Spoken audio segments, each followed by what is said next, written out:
সবাইকে নমস্কার জানাই। এখন দেরি হয়ে গেছে, কারণ সকাল থেকে বিভিন্ন জায়গায় এটা শেষ অনুষ্ঠান।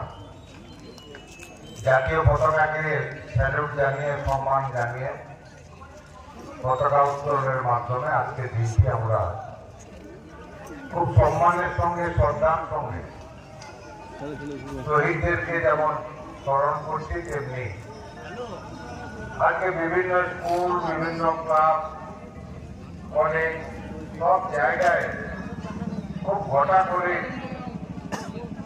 এই 15ই আগস্ট উদযাপন করছে। আমাদের এই ইসলামিক ক্লাব তারাও করছেন। কিন্তু এই ক্লাব সম্পর্কে কিছুটা বলেছে আমাদের বিদ্যুৎ সাহেব, খুব মূল্যবান কথা বলেছেন।